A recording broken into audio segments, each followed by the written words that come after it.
Disney has released the penultimate episode of their Star Wars series, The Acolyte, which revealed a bitter truth about the night that Osha and May's witch coven died. So, this review will obviously contain spoilers for what happens in the episode, meaning that if you don't want to have anything spoiled for you, then I suggest that you turn this video off now and go on to watch the episode instead. Because this episode takes us back to what happened on Brendok 16 years ago, allowing us to see the events of episode 3 from a different perspective.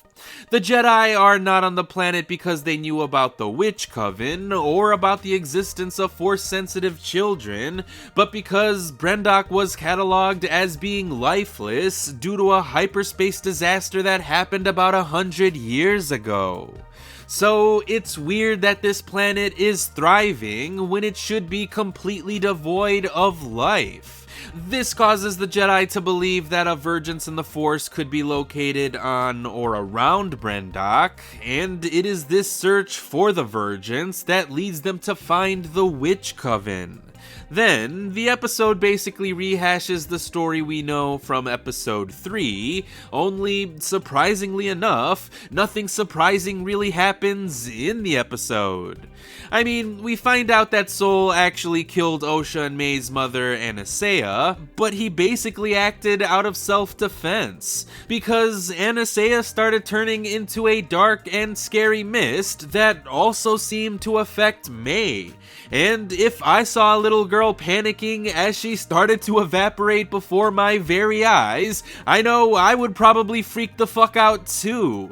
But Sol clearly thought that Anastasia was causing some kind of harm to May, and he acted on his instinct. It's not like he turned out to be a heartless murderer who was out for blood. He didn't even want to fight Mother Coral later on in the episode.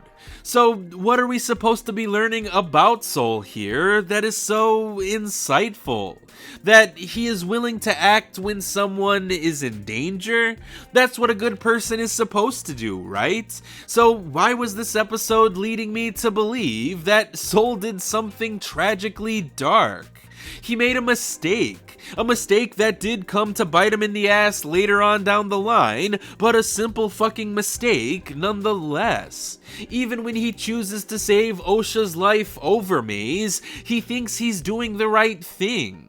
I'm pretty sure he didn't ask to be put in a position where he had to choose between one life or the other. When Spider-Man had to choose between Mary Jane and some helpless children, guess what? He chose to save Mary Jane first. He didn't know that he was going to be able to save those children, but nobody questions Spider-Man's heroic intentions, and I think the same thing should apply to Sol here. The fact that he's even feeling guilty about his past mistakes only reinforces the idea that he's actually a good person with a conscience. So if he explained himself to Osha, I'm more than sure that she would understand, especially since everything else that played out that night is exactly how Osha remembers it. May did in fact start a fire, that fire caused a huge explosion, and that explosion caused a lot of chaos and confusion. I mean, the explosion didn't end up killing her witch coven, but I don't really understand what happened to her witch coven. They all bonded together to possess Kalnaka. They then forced Kalnaka to fight his own friends, and when Indara finally came to break their spell, they all just collapsed? Why? Are they all dead, or did they just pass out? And if they are alive, then wouldn't May know? And if she did know, then wouldn't she feel less inclined to become a murderer herself? I don't know, but since we're on the topic, I found the fight sequence between Kalnaka Soul and Torben to be really anticlimactic, because regular Wookiees are strong enough to rip the limbs off of people, so I'm sure that a mind-controlled Jedi Wookiee could have obliterated Torben into a million pieces. And let's talk about Torben for a second. He spends the whole episode whining about going back home to Coruscant, and I actually don't mind his complaining, because I don't like camping either. I like staying plugged into the rest of the world, so I would absolutely hate walking around a forest for 7 weeks as well. But he begins this episode by saying, well, if only I knew what we were doing were somehow important or meaningful, and that's when Soul tells him that they're looking for a vergence in the Force.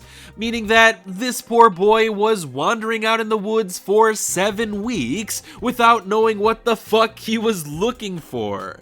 How stupid is that? You would think that Indara and her team would have discussed this mission with him on day 1, or at least would have given him some idea of what they were doing.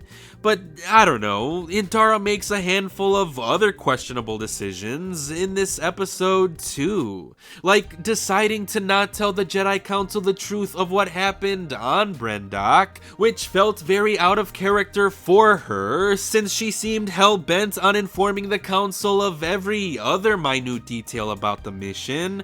But I guess the plot just demanded that these characters should act out of character for anything to make sense. And that's the problem. Because instead of learning anything insightful about these characters, I learned that the writers on the show did a poor job of making the characters fit into the story that they wanted to tell.